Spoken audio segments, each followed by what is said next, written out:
ਉਹ ਦੋ ਤਰਫਾ ਸੀ। ਇੱਕ ਤੇ ਕਿ ਮੇਰੀ ਕਿਵੇਂ ਟਰਾਂਸਫਰਮੇਸ਼ਨ ਹੋਈ ਵਕਤ ਦੇ ਨਾਲ ਔਰ ਜਿਹੜੇ ਮੇਰੇ ਇਰਦ ਗਿਰਦ ਦੇ ਹਾਲਾਤ ਸਨ ਉਹਨਾਂ ਦੀ ਕਿਵੇਂ ਟਰਾਂਸਫਰਮੇਸ਼ਨ। ਇਹਨਾਂ ਦੋਨਾਂ ਚੀਜ਼ਾਂ ਨੂੰ ਮੈਂ ਇੱਕ ਜਗ੍ਹਾ ਤੇ ਕਰਕੇ ਐਕਸਪਲੇਨ ਕਰਨਾ ਚਾਹੁੰਦਾ।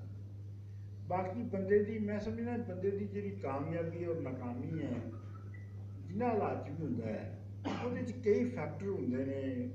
ਮਤਲਬ ਇਹ ਹੈ ਕਿ ਉਹਦੇ 'ਚ ਐਸੇ ਗੱਲਾਂ ਵੀ ਹੁੰਦੀਆਂ ਨੇ ਜਿਹੜੀਆਂ ਕਿ ਉਹ ਨਾ ਹੋਣ ਤਾਂ ਉਹ ਨਹੀਂ ਹੋ ਸਕਦਾ।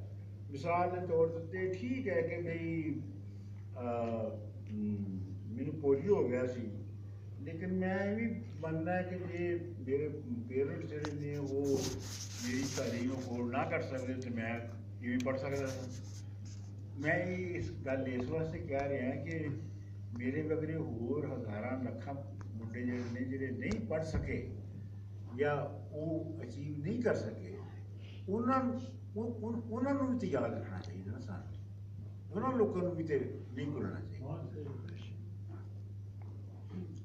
ਤੇ ਦੂਜੀ ਗੱਲ ਇਹ ਹੈ ਕਿ ਆਪਣਾ ਕਿਤਾਬ ਦੇ ਵਿੱਚ ਮੈਂ ਆਪਣੇ ਵੱਲੋਂ ਜਿਹੜੀ ਵੀ ਗੱਲ ਲਿਖੀ ਹੈ, ਜਿਹੜੀ ਮੈਂ ਨਹੀਂ ਲਿਖੀ ਉਹ ਤਾਂ ਨਹੀਂ ਲਿਖੀ, ਲੇਕਿਨ ਜਿਹੜੀ ਮੈਂ ਲਿਖੀ ਹੈ ਉਹ ਆਪਣੇ ਵੱਲੋਂ ਸੱਚੀ ਗੱਲ ਲਿਖਣ ਦੀ ਕੋਸ਼ਿਸ਼ ਕੀਤੀ ਹੈ ਔਰ ਬਗੈਰ ਕਿਸੇ ਤਸੱਸੁਬ ਦੇ ਲਿਖਣ ਦੀ ਕੋਸ਼ਿਸ਼ ਕੀਤੀ ਹੈ।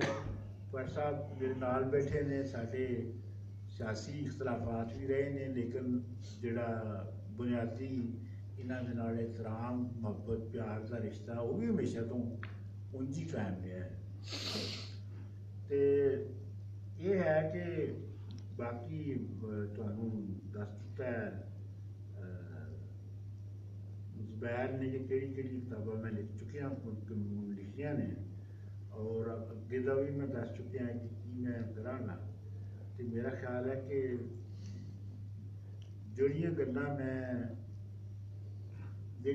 ਮੈਂ ਲਿਖ ਕੇ ਕਰ ਚੁੱਕਿਆ ਹਾਂ ਉਹਨਾਂ ਨੂੰ ਮੈਂ ਹੁਣ ਜ਼ੁਬਾਨੀ ਕੀ ਕਰਾਂ। ਜੇ ਮੈਂ ਜ਼ੁਬਾਨੀ ਕਰ ਸਕਦਾ ਤਾਂ ਫਿਰ ਮੈਂ ਲਿਖਦਾ ਕਿਉਂ।